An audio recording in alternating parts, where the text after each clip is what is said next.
30 ডেজের মধ্যে 6টা কমপ্লিট হয়ে গেছে। আর একটা সাবস্ক্রাইবার আমাকে কমেন্ট করেছে আমার ফেভারিট শাড়ি পরতে।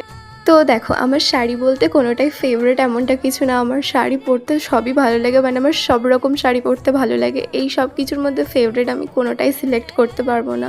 আমার ওয়ার্ড্রোবে যতগুলো শাড়ি আছে সব কটাই ফেভারিট। দেখো, কথা বলতে বলতে মেকআপটাও কমপ্লিট করে নিয়েছি। এবারে তোমাদেরকে আমি বলবো কিছু মেকআপটা কেমন লাগছে কমেন্ট করে জানিও। অ্যান্ড এখন আমি পরবো জুয়েলারি, তার সাথে তোমাদের কিছু আনসার্স আমি দেবো, ভালো আনসার। আনসার বলতে আমাকে অনেকে কমেন্ট সেকশন বা ইভেন আমাকে অনেকেই জিজ্ঞাসা করেছে সামনে দিয়ে যে আমি কি ডেলি ভিডিও করি? So answer is no.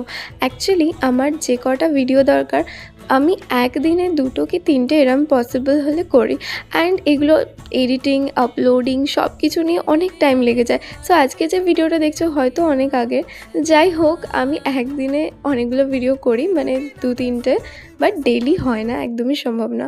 So দেখো, আমি চুলটা ভেবেছিলাম কার্ল করবো এই মিনি স্ট্রেটনারটা দিয়ে, বাট হলো না। কারণ ওটা মানে আমি কিনেছিলাম চুল স্ট্রেটনিংয়ে করার জন্য, বাট একদম ভুলেও করতে যেও না, জাস্ট কার্লের জন্যই আমি রেখেছি ওটা। Here is the final look. তোমরা জানাও কেমন লাগছে আমাকে। আমার চ্যালেঞ্জটা ভালো লেগে থাকলে সাবস্ক্রাইব করে দিও চ্যানেলটা, অ্যান্ড কমেন্ট করে জানিও কেমন লাগছে। সো আজকে এতটাই, দেখা হচ্ছে নেক্সট চ্যালেঞ্জে। Bye bye.